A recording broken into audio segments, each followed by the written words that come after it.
Всем привет! С вами снова я, Мила Михайленко.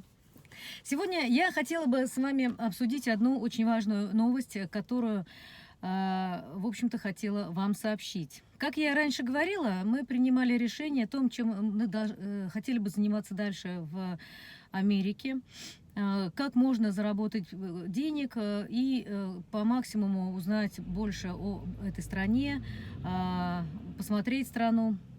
Вот. И наконец-то мы приняли довольно сложное для себя и трудное решение. Скажу потом почему. Мы приняли решение сесть на большую машину, заняться тракерством. Тракерство здесь это немножечко похоже что-то на дальнобой в России, но абсолютно две разных вещи. Объясню почему. В Америке уже сотни лет здесь заточено все именно под автомобильную промышленность. Здесь очень шикарные дороги, классный сервис, потрясающее обслуживание. Здесь очень много вещей, которые предназначены только для тракеров, только для водителей больших машин. Здесь все возможности и все новые вещи начинаются именно с тракеров. Почему? Потому что это страна, которая перевозит все грузы по автомобильным дорогам. Поэтому эта индустрия здесь довольно сильно развита. Она очень хорошо высокооплачивается. Но для этого как раз нужно получить CDL, это коммерческие права, которые подразумевают уже профессиональные права. Это уже инвестиции, довольно серьезные инвестиции во время, в себя, в учебу. Это инвестиции в деньгах. И, собственно говоря, для меня это огромный большой шаг даже в преодолении себя. Почему? Потому что это вещь, которая для простых нормальных людей и для их стереотипов никак не вяжется. Женщина за рулем большой огромной машины. Для меня тоже казалось сначала это дикостью. Почему? Потому что я даже не могла представить себе о том, что я сяду за руль огромного 40-тонного грузовика. Но когда я первый раз попробовала сесть в кабине у своего знакомого, за что ему огромное спасибо. Вы знаете, меня потрясли те ощущения, которые я испытала. Это огромная большая квартира, которая ездит вместе с тобой. Это те ощущения, когда ты сидишь на высоте второго этажа, перед тобой видна вся дорога, перед тобой столько всего нового. Ты можешь посмотреть страну, ту, которую ты хотела посмотреть. Тебе еще за это будут платить деньги. То, соответственно, конечно, в моей голове перевернулись абсолютно все стереотипы, все мои страхи ушли. Почему? Потому что я поняла, что очень много женщин здесь учатся, работают.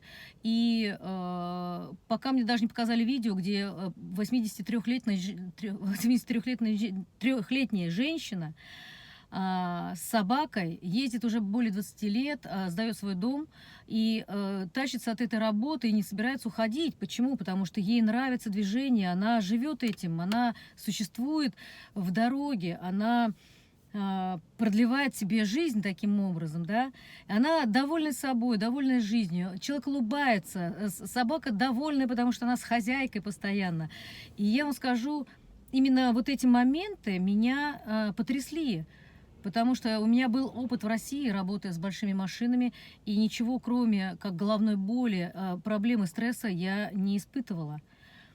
Поэтому это решение, оно было осознанным, оно было принято уже тогда, когда я понимала, что нужно что-то менять, хочется двигаться дальше, хочется получать новые знания, новый опыт, хочется перемещаться по стране, посмотреть это, как живут люди. И, в общем-то, наверное, мы приняли правильное решение, потому что если пришла мысль, значит, нужно ее просто использовать, как я предполагаю. В любом случае, если не понравится, если что-то пойдет не так, я думаю, что вернуться туда, где ты был, всегда можно и всегда вполне реально. Но так как на прошлой работе у меня начались проблемы со здоровьем, и я уже не могу работать как прежде, то я поняла, что меня просто уже выдавливают в другую область, куда-то дальше, чтобы я шла дальше, чтобы я уже двигалась и не засиживалась на одном месте. Вот, потому что, ну, мы приехали сюда ради этого эксперимента, мы приехали ради того, чтобы пробовать идти вперед, шагать и делать. Да, трудно, да, тяжело, потому что 650 билетов на английском языке с терминами, которых ты не только не знаешь, а вообще не представляешь, что это такое. 3 больших блока. Это General, Aerobrake и Combination. То есть это те вещи, которые состоят из машин. То есть это детали машины, это двигатель, это тормоза. И когда ты начинаешь читать эти билеты, ты реально понимаешь, что куда я попала. Вот. Но все это преодолимо, все это решаемо, и терпение, самое главное терпение здесь, в общем-то, наверное, даст свои плоды. Потому что хочу вам с гордостью сообщить о том, что в понедельник я иду сдавать теорию, я иду сдавать на пермит. Значит, здесь подразделяется таким образом. Первое, сдается теория, называется, то, что я вам сейчас 3 блока проговорила. Получается пермит, это бумажка, которая дает возможность и право учиться дальше в школе CDL. Школа CDL находится в совершенно другом городе, туда придется выезжать, жить там, учиться. Кто-то там учится месяц, кто-то 1,5, кто 2. В зависимости от вождения, как люди могут сдать вождение, как они чувствуют машину, как они могут сделать парковку, залом, как они могут припарковаться задом к вот этому вот маленькому окошечку, как они паркуются. И поэтому будет все зависеть от того, насколько у человека есть навыки, сила воли, желание. Вот. Поэтому первая часть – это получение пермита, сдача теории. Это тоже не очень легко, и это довольно сложно, как я вам скажу. Вот. Вторая часть – это уже обучение вождению, практика и сдача там на получение уже пластиковых прав.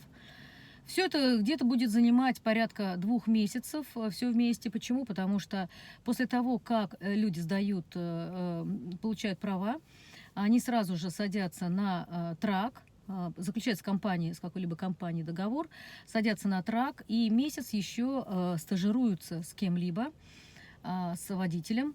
Водитель ездит, показывает, как, что делается на практике, и даже вплоть до того, как заполняется лоутбук, как записывается лоутбук, как заправляться, как использовать карточки, как пользоваться тем же самым, там, я не знаю, душем, да, вот на тракстопе там. Ну, то есть очень многие вещи, которые простой обыденный человек может просто не знать.